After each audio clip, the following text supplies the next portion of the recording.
No family is perfect, and you do not get to choose the family you are born into or are raised in. Every person who grows up in a family knows that each one has its own dynamics.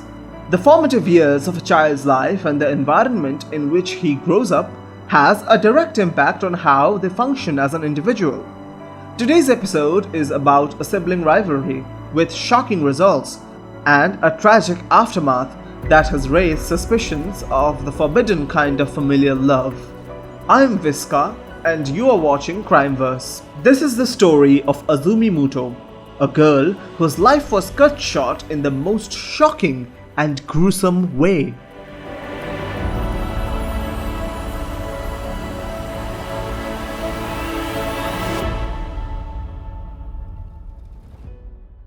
Azumi Muto was born on the 13th of June 1986. She was a pin-up model and an aspiring actress for an agency in Tokyo, Japan. Muto's father and mother were both dentists. Azumi was the youngest of 3 kids. She had 2 older brothers, one whose name is unknown, so for the purpose of this video, we'll call him Yoshiro, and the other one was Yuki. Azumi's parents owned many real estate assets in addition to the dental business, and both Azumi and her brothers were directors in the family's real estate company. Her grandfather started a dental clinic in Shibuya, Tokyo in the 50s, and her parents were hoping all their 3 children would also walk on the path of dentistry. But out of the 3 children, only Yoshiro managed to become a dentist. On the other hand, Azumi wasn't quite able to get her teeth into dentistry, but she was studying to become a computer programmer while also picking up part-time work as a pin-up model and actress, especially because of her good looks. However, there was a familial pressure and drive to keep her in the dentistry business, but she was rebellious against her parents and ran away from home between December 2004 and May of 2005. Mind you, she was only 18 at that time. Her stage name, which she had chosen for herself, was KAKERU Takamine. She was even cast in a small budget film based on an anime called Cream Lemon. Cream Lemon told the story of step-siblings in love and is extremely popular among Japan's otaku geeks, or simply weebs. Originally a manga series that ran into hundreds of editions, with each story focusing on an incestuous relationship between a young man and a young sister, Cream Lemon was also made into a hit feature film in the year 2004. Azumi starred in one of the movie's low-budget sequels, which ended with a female character wailing in ecstasy as she engaged in an incestuous entanglement with her brother. It was while making this film that Azumi apparently began to worry about her older brother, Yuki. She later returned home and wanted to pursue her education and modeling while living at home. She never had a good relationship with her middle brother, Yuki. Despite Azumi's brilliance, intelligence, and optimism, her brother Yuki was different. Yuki, the middle child and only a year older than Azumi, aspired to become a dentist, just like his elder brother, parents, and even grandparents. He was in dental school but kept failing the entrance examinations. He attempted the exam 3 times and each time ended in failure. He felt under pressure but was attempting to take the test for the 4th time. Unfortunately, Yuki never attended the 4th exam. Unlike his brother and sister, he was unable to achieve the same level of success as his siblings. He was always silent, strange, and isolated. According to Azumi's friends, Yuki was a creepy and lustful man who often made Azumi uncomfortable.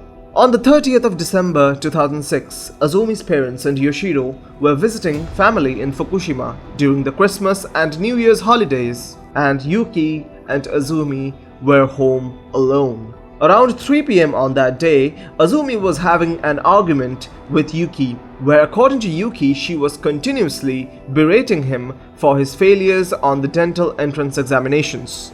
Yuki claimed he was sick of being reminded of his flaws, So he took a wooden sword and repeatedly bashed Azumi, his little sister, over the head.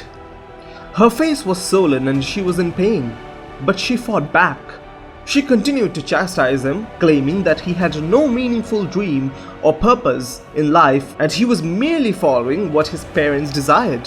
Which were some wise words coming from Azumi even at that moment of time. But Yuki's rage erupted. He grabbed a towel and strangled Azumi. He learned from a TV show that humans die after being strangled for 180 seconds. So Yuki continued to strangle Azumi while counting to 180. Azumi was still breathing after 180 seconds, so he brought her to the bathroom and held her head under water until she drowned. He then cleaned up the bloodstains left by their fight, but even after her death, the ordeal wasn't over. He decided to dismember the body in the bathroom with a knife and a saw, and separated all the 10 body parts and put them in 4 garbage bags, hiding them around his room. He also cut off Azumi's exclusively female body parts so that no one would be able to identify if the body was a male or a female. He then grabbed one of Azumi's underwears and went to his study camp.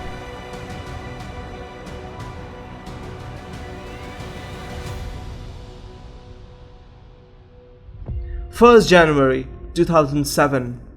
It's New Year's Day, and most of the people around the world are celebrating, visiting their loved ones, and looking forward to a brand new year with optimism, ambition, and hope. Most of the people, except Azumi. A girl full of life was sitting lifeless in Yuki's room, with her body dispersed in 4 bags, and no one will discover her body for the next 2 days. Azumi's parents and her brother Yoshiro returned from Fukushima and found the bags. The family suspected Yuki's involvement and called the police. When Yuki got home from the camp the next day, the authorities arrested him. When word of murder spread, several newspapers said Yuki was a necrophile and cannibal who assaulted and ate portions of her sister. However, the Tokyo District Public Prosecutor's Office disputed those allegations, calling them baseless and false. There was no question Yuki was guilty, since he confessed right away and revealed the facts of the crime. However, Yuki's legal team was attempting to demonstrate that Yuki was not mentally able to take responsibility for the crime. The doctor who evaluated Yuki stated that his mental state at the time his sister died was unstable. Prosecutors, on the other hand, believe that the hatred between Azumi and Yuki developed gradually until finally Yuki chose to take his sister's life. Yuki was charged with murder and mutilation of his sister's body. On the 12th of May 2008, prosecutors requested 17 years imprisonment for Yuki, whereas his psychiatrist claimed that he had diminished responsibility or was criminally insane. On the 27th of May 2008, the Tokyo District Court sentenced him to 7 years in prison, saying that he was criminally insane when he dismembered Azumi's body.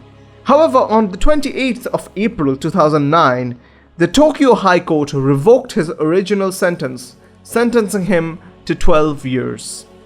It is unknown what Yuki's status is right now. I'm guessing that he is free as of now, as he served his 12 years term. Now, a lot of people, me included, will say that 12 years for taking your sister's life and doing all the gruesome stuff with her body and literally destroying his own family was just unfair.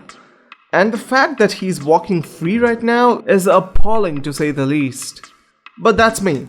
Let me know what you guys think in the comment section. If you find true crime cases fascinating, you can subscribe to this channel and give this video a like. That'll help with the algorithm.